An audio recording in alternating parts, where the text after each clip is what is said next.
देना चाहता हूं, पार्टी को भी धन्यवाद देना चाहता हूं कि इस महत्वपूर्ण विषय पे बोलने का अवसर पार्टी ने मुझे दिया है, आपने मुझे दिया है सभापति महोदय, उसके लिए आपको बहुत बहुत धन्यवाद। हम सब मान्य सदस्य जान रहे हैं आज के समय कि विश्व भर में संकट का एक माहौल है। आज विश्व भर में संकट का माहौल है। यूक्रेन का युद्ध 2022 से चल रहा है और आज के समय यूक्रेन का युद्ध एक स्टैंड स्टिल पे आ गया है। न जाने इसका क्या परिणाम विश्व पे और विश्व की अर्थव्यवस्था पे होगा। साथ साथ जो अभी हमास का प्रहार हुआ उसके बाद पूरे मिडिल ईस्ट में संकट आ गया है, वहां युद्ध चल रहा है, इसका क्या परिणाम होगा कहना मुश्किल है। क्लाइमेट चेंज के, और अभी सुप्रिया जी ने क्लाइमेट चेंज के बारे में कहा, उसके जो हानिकारक प्रभाव है वो भी विश्व में हमें अब नजर आ रहे हैं और विश्व में बहुत जगह इसका एक बहुत ही नकारात्मक प्रभाव भी हो रहा है। तो ये एक संकट का माहौल है आज पूरे विश्व में। लेकिन इस संकट के माहौल में अगर एक देश की अर्थव्यवस्था पूरी दुनिया कह रही है कि आज के समय बिल्कुल दुरुस्त है, एक चमकता हुआ सितारा है, वो भारत की अर्थव्यवस्था है। और वो इसलिए है क्योंकि हमारे माननीय प्रधानमंत्री जी और हमारे वित्त मंत्री जी ने अपने कुशल नेतृत्व के द्वारा, अपने सकारात्मक नीतियों के द्वारा इस संकट के माहौल में भी हमारी अर्थव्यवस्था को एक स्थिरता दी है और एक दिशा दी है। उसके लिए मैं मानता हूं कि पूरा देश और हम सब मान्य सदस्य उनको आभार व्यक्त कर रहे हैं। ये हम लोगों की ये आज के समय स्थिति है। और अगर हम बेरोजगारी की बात करें, क्योंकि अभी सुप्रिया जी ने कहा कि बेरोजगारी की स्थिति अभी है देश में, मैं उनको ये बताना चाहूंगा कि बेरोजगारी सिर्फ ऐसे दयनीय राज्यों में है जैसे हमारे झारखंड में है। और झारखंड में इसलिए ये दयनीय स्थिति है क्योंकि वहां अगर कोई भी उद्योग चल रहा है साथियों, अगर कोई भी उद्योग चल रहा है तो वो सिर्फ भ्रष्टाचार का उद्योग चल रहा है, ट्रांसफर पोस्टिंग का उद्योग चल रहा है। 350 करोड़ कैश जो निकल के आए हैं वो दर्शा रहे हैं कि क्या परिस्थितियां हैं इस राज्य में। इस राज्य में हमारे जो प्रतिभावान युवा हैं, हमारे जो मेहनती हमारे युवा मित्र हैं, उनको कोई चारा नहीं है। बेचारे लाचार होकर पलायन उनको करना पड़ता है। और गनीमत है कि ऐसे राज्य हैं जहां हम लोगों की सरकार है, जैसे महाराष्ट्र जहां सुप्रिया जी से आती है, जहां अभी भी रोजगार का सृजन हो रहा है। और जहां रोजगार का सृजन हो रहा है हमारे लोग वहां पलायन करके वहां काम कर रहे हैं। और ये आंकड़े बता रहे हैं आप, अगर आप ईपीएफओ का डेटा देखिए, अगर आप अनएम्प्लॉयमेंट का डेटा देखिए, तो आप देखिए जो रिकवरी आई है, जो हमारी जीडीपी ग्रोथ आज के समय 7% हो चुकी है, जो हमारा निवेश जो है वो बढ़ता चला जा रहा है, उसके द्वारा स्पष्ट नजर आ रहा है कि बेरोजगारी को जहां अच्छे राज्य हैं, जिनकी अच्छी नीतियां हैं, जिनकी नीतियां जो दूरदर्शी नीतियां हैं, प्रभावशाली सकारात्मक नीतियां हैं, वहां रोजगार का सृजन हो रहा है और वहां लोगों को रोजगार का अवसर भी मिल रहा है। और मैं आपको इस कारण उदाहरण के तौर पे अपने ही हजारीबाग पतरातू के बारे में बताना चाहता हूं। और वो क्लाइमेट चेंज का भी मुद्दा है जो मैं सुप्रिया जी को उसके बारे में भी मैं समझाना चाहूंगा कि वहां आज के समय केंद्र सरकार एनटीपीसी के द्वारा 4000 मेगावाट का सुपर थर्मल पावर प्लांट मिल रहा है और उसके द्वारा 6000 लोगों को वहां रोजगार मिला है। ये निवेश केंद्र के द्वारा किया जा रहा है, केंद्र की नीतियों के द्वारा किया जा रहा है, तब झारखंड में जाकर रोजगार का सृजन हो रहा है। लेकिन जो उद्योग नीतियों की जरूरत थी, जो सकारात्मक माहौल बनाने की जरूरत थी राज्य सरकार को, वो राज्य सरकार ने नहीं बनाई। और आज अगर बेरोजगारी के शिकार हो रहे हैं हमारे युवा, तो उस जेएमएम, उस कांग्रेस सरकार के कारण हो रहे हैं, जो सरकार नहीं महाठगबंधन है, जो आज सबके सामने वो आ चुका है। ये बहुत ही दयनीय स्थिति है। अगर हमारे राज्य आगे नहीं बढ़ रहे हैं तो इस भ्रष्टाचार, इस परिवारवाद के कारण हम लोग आगे नहीं बढ़ पा रहे। और आज ये सब होते हुए भी मैं अभी शनिवार को गारंटी की गाड़ी के साथ था। पूरे भारत में विकसित भारत संकल्प यात्रा चल रही है। गारंटी की गाड़ी है, मोदी जी की गारंटी है। और मोदी जी की गारंटी क्या है कि हर गरीब को पक्का घर मिलेगा, हर गरीब को बिजली मिलेगी, हर गरीब को जल मिलेगा, हर गरीब को टॉयलेट मिलेगा, हर गरीब को गैस का चूल्हा मिलेगा, हर गरीब को बैंक का खाता मिलेगा। ये मोदी जी की गारंटी है। और ये जो गारंटी की गाड़ी आज पूरे देश भर में चल रही है, और मैं अपने विपक्ष के साथियों से निवेदन करूंगा, विनती करूंगा, आप भी इस गारंटी की गाड़ी के साथ चलिए। आप देखिएगा कि कितना इसका बढ़िया लोगों का इसका रिसेप्शन मिल रहा है। और इसके द्वारा आपके ही क्षेत्र में अगर कुछ लोग छूटे हुए हैं, सैचुरेशन मोड में इनको नहीं कुछ मिला है, आपके प्रयास के द्वारा जो छानबीन के इक्के बुक्के लोग मिलेंगे, उनको भी मोदी जी की गारंटी के द्वारा ये सब बुनियादी सुविधाएं आप भी दिलवा दीजिए। वो भी आपको धन्यवाद देंगे। आप पुण्य का काम कर लीजिएगा, जो हम लोग सब लोग कर रहे हैं इस गारंटी की गाड़ी के द्वारा। और साथियों, मोदी जी की गारंटी के द्वारा, उनकी कुशल नेतृत्व के कारण मल्टी डिमेंशनल पॉवर्टी इंडेक्स जो है, पिछले 5 वर्षों में, पिछले 10 वर्षों में 14 करोड़ लोगों को हम लोगों ने मल्टी डिमेंशनल पॉवर्टी इंडेक्स की अगर हम बेंचमार्क को देखें तो उस गरीबी रेखा से हम लोगों ने उनको आगे बढ़ाया है। साथ साथ 80 करोड़ लोगों को मुफ्त अनाज मिल रहा है, ये मोदी जी की गारंटी है। 11 करोड़ लोगों को किसान सम्मान निधि के द्वारा हम लोग पैसे दे रहे हैं। कितने सारे लोगों को हम लोगों ने उज्ज्वला योजना दी है, 11-12 करोड़ वो संख्या है। और ये हमारे माननीय मोदी जी की जो गारंटी है, जो सप्लीमेंट्री डिमांड फॉर ग्रांट्स है, और मैं अब उन नीतियों से आकर अब सप्लीमेंट्री डिमांड फॉर ग्रांट्स के बारे में आपको बताना चाहता हूं कि जो मोदी जी की गारंटी है, वो सप्लीमेंट्री डिमांड फॉर ग्रांट्स में भी पूरी तरीके से इसको स्पष्ट किया गया है। सप्लीमेंट्री डिमांड फॉर ग्रांट्स में करीब 1,30,000 करोड़ का अधिक खर्चा करने का प्रावधान है, लेकिन उसमें नेट कैश आउटफ्लो सिर्फ 58,000 करोड़ का है, 58,000 करोड़ का है। तो जहां 1.29 लाख करोड़ आपने कहा आपको सप्लीमेंट्री आपको खर्चा करना है, उसमें से सिर्फ 58,000 करोड़ जो है वो एक्चुअली नेट कैश आउटगो है। इतने किफायती तरीके से बजट को संभाला गया है, माननीय वित्त मंत्री जी ने संभाला है कि नेट कैश आउटगो सिर्फ 58,000 करोड़ है। और अगर इसकी तुलना की जाए, आप देखें कि फिस्कल प्रूडेंस, फिस्कल ट्रैजेक्टरी जो हम लोगों की है, वो कितनी अच्छी तरीके से हम लोग इसको संभाल रहे हैं। और इसलिए आज हम लोगों की मैक्रो इकोनॉमिक स्टेबिलिटी इतनी अच्छी है, इतना हम लोगों का ग्रोथ रेट अच्छा है। पिछले वर्ष यही सप्लीमेंट्री डिमांड फॉर ग्रांट्स को अगर हम लोग देखें तो जहां 1.29 लाख करोड़ हम लोगों ने सप्लीमेंट्री डिमांड फॉर ग्रांट्स इस साल मांगा है, पिछली वर्ष 4,35,000 करोड़ का हम लोगों ने सप्लीमेंट्री डिमांड फॉर ग्रांट्स मांगा था। और जहां इस बार 58,000 करोड़ को हम लोग मांग रहे हैं, पिछली बार हम लोग 3,25,000 करोड़ का हम लोगों को मांगना पड़ा था। कोविड से हम लोग निकल रहे थे, रिकवरी के लिए स्पेंडिंग की जरूरत थी, लेकिन जो रिकवरी की स्पेंडिंग हुई इतनी बढ़िया तरीके से हुई कि अब जीडीपी ग्रोथ रेट 7% पार होते चले जा रहा है और फिस्कल डेफिसिट भी है वो कम होते चले जा रहा है। जहां हम लोग 4,35,000 करोड़ हम लोगों को खर्च करना था, अब हम लोग सिर्फ 1,30,000 करोड़ खर्च कर रहे हैं। ये दिखा रहा है कि फिस्कल मैनेजमेंट कितना बढ़िया है। और अगर खर्च करना भी है, अगर ये खर्च हम लोगों को अतिरिक्त करना है तो किन क्षेत्रों में कर रहे हैं? जहां मोदी जी की गारंटी है वहां खर्चे हम लोग कर रहे हैं जो जरूरी है। पहले तो नरेगा में हम लोग 14,500 करोड़ खर्च कर रहे हैं। न्यूट्रिएंट सब्सिडी, मतलब हमारे पोषण के बच्चों के लिए, सुप्रिया जी कह रहे थे कि जन कल्याण, सामाजिक कल्याण के लिए कुछ नहीं हो रहा है, लेकिन अगर हम लोग न्यूट्रिएंट सब्सिडी के लिए 14,000 करोड़ दे रहे हैं तो सामाजिक कल्याण के लिए कर रहे हैं। हम लोग अपने सेना को और मजबूत बनाने के लिए, सेना को दुरुस्त बनाने के लिए वहां हम लोग अतिरिक्त 20,000 करोड़ का खर्चा कर रहे हैं। और एक बहुत ही विशेष मैं आपको बताऊंगा जो मोदी जी की गारंटी से जुड़ा हुआ है, गारंटी की गाड़ी से जुड़ा हुआ है, जिसको हम लोग पूरी तरीके से सैचुरेशन मोड में करना चाह रहे हैं, वो है उज्ज्वला योजना। इस सप्लीमेंट्री डिमांड फॉर ग्रांट्स में 8,500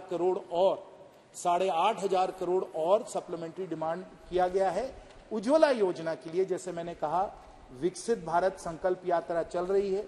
हमारे विपक्ष के जो साथी हैं इससे जुड़े, कोई भी अगर आपके क्षेत्र में ऐसी कोई महिला हो जिसको अभी उज्ज्वला योजना गैस का सिलेंडर नहीं मिला है, पूरा प्रावधान है इस बजट में उसके लिए। सबको ढूंढिए और सबको उज्ज्वला जो है सिलेंडर जरूर आप दिलवाइए, जरूर आप दिलवाइए। फर्टिलाइजर सब्सिडी के लिए भी 13,000 करोड़ दिया गया है, जिसमें हमारे किसान, सुप्रिया जी ने कहा कि किसानों के पक्ष में हम लोग नहीं काम कर रहे हैं, लेकिन किसानों के लिए अगर हम लोग यूरिया सब्सिडी में हम लोग 13,000 और करोड़ खर्च कर रहे हैं, और किसान सम्मान निधि के द्वारा तो उनको 6,000 तो मिल ही रहा है, 2,000 का किस्त अभी आने भी वाला है। 15 नवंबर को हम थे, हमारे सब झारखंड के माननीय सांसद साथी भी वहां थे, जब माननीय प्रधानमंत्री जी ने खूंटी में 15 नवंबर का 2,000 रुपए और किस्त में उन लोगों को, किसानों को दिया। तो इस प्रकार से किसान क्षेत्र में जितना हम लोगों ने साधन दिया है और आगे भी देते चले जाएंगे, इसका कोई मुकाबला नहीं है। और इसलिए सुप्रिया जी, मैं मानता हूं कि किसानों के लिए हम लोगों ने जो किया है वो ऐतिहासिक है और अतुल्य है, इसको आपको भी स्वीकार करना पड़ेगा। सुप्रिया जी ने इसके अतिरिक्त 2 कॉन्ट्रडिक्शंस की बात की। उनका मानना था, सीधा जवाब दे रहा हूं, उनका मानना था कि अगर हम अपने पावर पॉलिसी को देखें तो एक तरफ हम रिन्यूएबल्स की बात कर रहे हैं और दूसरी तरफ कोयले क्षेत्र की बात कर रहे हैं। और क्योंकि कोयला हम सबका, झारखंड के विशेष रूप से हम सब लोगों के लिए बहुत ही महत्वपूर्ण एक क्षेत्र है, और खासकर हजारीबाग के लिए, जहां मैंने अभी बताया 4,000 मेगावाट का पीवीयूएनएल का थर्मल पावर प्लांट बन रहा है। पाखरी बारवाडी में हम लोग करीब 15-16 मिलियन टन सालाना हम लोग वहां कोयले का खनन कर रहे हैं। पूरा वहां कोयले का खनन हो रहा है, पूरे क्षेत्र में कोयले का खनन हो रहा है। इससे हम लोगों के देश में बहुत हम लोगों को फायदा लाभ हो रहा है, क्योंकि हम लोगों को बिजली की जरूरत है। और बिजली की जरूरत क्यों है सुप्रिया जी? माने विपक्ष के साथियों को मैं बताना चाहूंगा कि आज के समय जब हम लोगों की अपेक्षा थी कि पावर जनरेशन जो है वो 7-8-6% ही बढ़ेगा, वो आज के समय 9-10-11-12% बढ़ रहा है। इसलिए बढ़ रहा है क्योंकि अर्थव्यवस्था बढ़ रही है, और जब अर्थव्यवस्था बढ़ रही है तो ऐसा नहीं होना चाहिए कि पावर ना हो, हमारे पास एनर्जी ना हो और हमारा ग्रोथ ना हो पाए।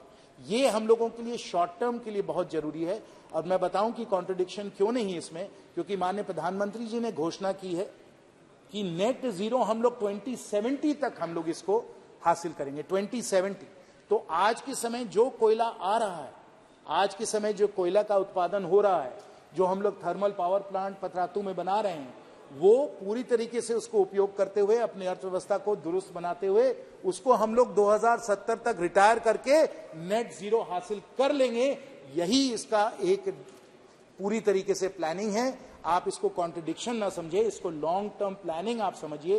कोयले का भी उपयोग होगा और इस तरीके से तेजी से हम लोग रिन्यूएबल्स भी हम लोग लेते आ रहे हैं। और सुप्रिया जी, मैं आपको बताऊंगा, क्योंकि अभी कॉप चल रहा है, आपको मालूम है दुबई में बहुत बड़े पैमाने पे कॉन्फ्रेंस ऑफ पार्टीज कॉप चल रही है। आज G20 में सिर्फ एक देश है जिन्होंने सब अपने nationally determined contributions Paris agreement के 2015 के एनडीसीज को पूरी तरीके से हासिल किया है। कॉप में इसका ग्लोबल स्टॉक टेक चल रहा है, एक ही देश ने इसको पूरी तरीके से हासिल किया है, सफल रहा है। और वो देश कौन सा देश है साथियों? वो भारतवर्ष है, वो भारतवर्ष है। तो इसलिए जो आपका जो मानना है कि कॉन्ट्रडिक्शन है, बिल्कुल कॉन्ट्रडिक्शन नहीं है, क्योंकि आपको लॉन्ग टर्म समझना है, 2070 को समझना है। कोयले का भी सदुपयोग होगा, रिन्यूएबल्स का भी सदुपयोग होगा। और जैसे मेरे माननीय साथी उदासी साहब बता रहे हैं कि पंप्ड हाइड्रो स्टोरेज का भी बहुत तेजी से पूरे देश भर में उपयोग हो रहा है। और जिस प्रकार से रिन्यूएबल्स का ग्रोथ भारत में हो रहा है, उसका कोई मुकाबला कहीं भी नहीं है। ये भारत ही आपको दिखा रहा है। और एक ये विषय सदन में हर बार आता है, जो क्योंकि कई लोगों ने कहा कि वो एक्सपर्ट नहीं है इस मामले में, और मैं थोड़ी बहुत जानकारी इस विषय में रखता हूं, इसलिए मैंने सोचा मैं जरा एक बार फिर इसको, और माननीय वित्त मंत्री जी ने कई बार इसको समझाया है, लेकिन एक बार फिर मैं समझा दूं कि जब बैंक का लोन का राइट ऑफ होता है तो इसका मतलब क्या है? इसका मतलब क्या है? हमारे जो विपक्ष के साथी हैं वो हरदम इस बात को उठाते हैं, कहते हैं कि बैंक का लोन का आपने राइट ऑफ किया, आपके जो उद्योग के जो आपके लोग हैं उनको आप बहुत बड़ी मेहरबानी आप उनके लिए कर रहे हैं। सुप्रिया जी, ये गलत बात है, इसको आप ठीक तरीके से समझिए। अगर आप किसी भी बैंक के लोन पे एनपीए हो जाते हैं, डिफॉल्टर हो जाते हैं, आईबीसी जिसको हम ही लोगों ने पारित किया, इस सदन ने पारित किया, जो सबका मानना है कि गेम चेंजिंग ऐतिहासिक पीस ऑफ लेजिस्लेशन है, उसके तहत अगर आप एनपीए हो गए, डिफॉल्ट हो गए, उसका एकदम स्ट्रिक्ट ऑब्जेक्टिव क्राइटेरिया है, कंपनी आपके हाथ से गई, कंपनी कमिटी ऑफ क्रेडिटर्स के हाथ में चली जाती है और वहां रिकवरी में हम लोग लग जाते हैं। तो इसलिए ये कहना कि अगर लोन का राइट ऑफ हुआ तो उद्योग वालों को कुछ हम लोगों ने फेवर ग्रांट कर दिया है, उनको कोई मेहरबानी दी है, ये बिल्कुल गलतफहमी है। मैं फिर एक बार आपको समझाना चाहता हूं, कहीं भी आपका डिफॉल्ट हो गया, आपकी कंपनी गई, वो बैंकों को कंपनी मिल जाती है, बैंकों का फिर रिकवरी का काम चालू होता है, और जब हम लोगों को सही समय मिल जाती है तो रिकवरी भी अच्छी होती है, रिकवरी अच्छी हुई भी है, और कई जगह बैंकों ने पूरी रिकवरी भी की है। तो इस प्रकार से आपको इसमें कोई गलतफहमी नहीं होनी चाहिए, कोई कॉन्ट्रडिक्शन नहीं है। आपकी अगर डिफॉल्ट की अगर आपकी सिचुएशन आ गई तो आपकी कंपनी गई, कंपनी बैंकों को मिल गई और फिर रिकवरी हुई। वो सब आंकड़े हैं आदिर जी, वो सब आंकड़े हैं, वो सब आंकड़े। ये आपको बैंकिंग सिस्टम की एफिशिएंसी दिखाता है कि हम लोग फटाफट उसका राइट ऑफ ले रहे हैं, कंपनियों को अपने हवाले हम लोग कर रहे हैं, रिकवरी में हम लोग उसको फौरन ले आ रहे हैं।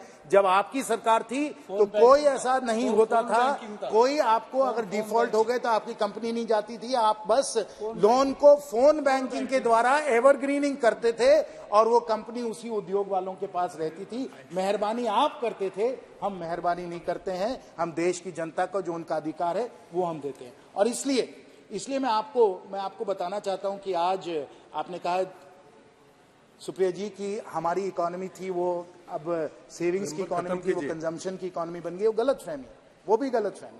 वास्तव में क्या है कि हमारी इकोनॉमी जो है वो निवेश की इकोनॉमी बन गई, इन्वेस्टमेंट की इकोनॉमी बन गई है, और इन्वेस्टमेंट की इकोनॉमी हो गई है, इसलिए इंफ्रास्ट्रक्चर में इन्वेस्टमेंट हो रहा है, कॉर्पोरेट सेक्टर में इन्वेस्टमेंट हो रहा है, और इसी प्रकार से हम लोगों की अर्थव्यवस्था भी तेजी से बढ़ती चली जा रही है। मैं आपको एक आंकड़ा आपको बताना चाहूंगा, जो निवेशक जो है वो कई बार इस आंकड़े को देखकर बहुत ही खुश होते हैं, और इसका आम जनता पे भी बहुत सकारात्मक प्रभाव है। मैं बताऊंगा क्यों। देखिए 20 साल पहले, अगर मैं डॉलर्स करेंसी लेकर बताऊं, 20 साल पहले 2004 में हमारी जीडीपी जो थी वो 0.7 ट्रिलियन डॉलर्स की थी। आज 2024 में लगभग 4 ट्रिलियन डॉलर की हो जाएगी, और जो हमारा मार्केट कैप टू जीडीपी है वो लगभग 1:1 रहता है। तो पिछले 20 सालों में जो हम लोगों ने शेयर बाजार में जो हम लोगों ने जो संपत्ति को हम लोगों ने हासिल किया है वो करीब 3 ट्रिलियन डॉलर का है, 3 ट्रिलियन डॉलर। लेकिन माननीय प्रधानमंत्री जी के गारंटी के कारण, माननीय प्रधानमंत्री जी के कुशल नेतृत्व के कारण, माननीय प्रधानमंत्री जी के साहसिक निर्णयों के कारण आज हमारी जो अर्थव्यवस्था है वो जिस प्रकार से अग्रसर है, 7%, 8% का जो ग्रोथ हो रहा है, जो 4 ट्रिलियन डॉलर की इकॉनमी है, जो 4 ट्रिलियन डॉलर की इकॉनमी है, माननीय सदस्यों, अगर इसको हम लोग 20 साल आगे इसको प्रोजेक्ट करें तो 4 ट्रिलियन डॉलर की इकॉनमी लगभग 15, 20, 16, 18 इकॉनमी हो जाएगी। और जो हम लोगों ने 3 ट्रिलियन डॉलर की संपत्ति शेयर बाजार में हम लोगों का क्रिएशन हुआ है पिछले 20 वर्ष में, आज के समय निवेशकों का मानना है कि 3 ट्रिलियन डॉलर हम लोगों ने पिछले 20 साल में इसको हम लोगों ने हासिल किया है। अगले 20 साल में हम लोग 12 ट्रिलियन डॉलर हम लोग हासिल करेंगे, 4 गुना ज्यादा हासिल करेंगे। ये संपत्ति निवेशकों को मिल रही है, और इसलिए आज के समय सुप्रिया जी, आज के समय आदिर जी, जो हमारे मिडिल क्लास के लोग हैं बड़े पैमाने पे वो सिस्टमैटिक इन्वेस्टमेंट प्लान खोल रहे हैं, हर महीने वो शेयर बाजार में पैसे डाल रहे हैं, क्योंकि उनको मालूम है कि देश बड़े तेजी से आगे बढ़ रहा है, उनकी संपत्ति भी बढ़ेगी, देश की संपत्ति भी बढ़ेगी। हमारे पर कैपिटा एसआईपी के आप आंकड़े देखें, वहां आपको मिडिल क्लास का विश्वास नजर आएगा। और ईपीएफओ का जो पैसा शेयर बाजार में जा रहा है, उससे हमारे सब जो हमारे श्रमिक हैं, हमारे सब जो पेंशन प्रोविडेंट फंड वाले सब जो हिस्सेदार हैं, उनकी भी संपत्ति बढ़ने वाली है। विदेश से तो पैसे आते ही चले जा रहे हैं। और अगर हम लोग आगे की ओर देखें, माननीय प्रधानमंत्री जी सही तरीके से बताते हैं, ये अमृत काल है। 2047 तक एक हम विकसित भारत बनाएंगे, ये प्रधानमंत्री जी की गारंटी है। आप भी जुड़ जाइए, आपका भी विकास होगा, पूरे देश का विकास होगा। बहुत बहुत धन्यवाद। रितेश जी।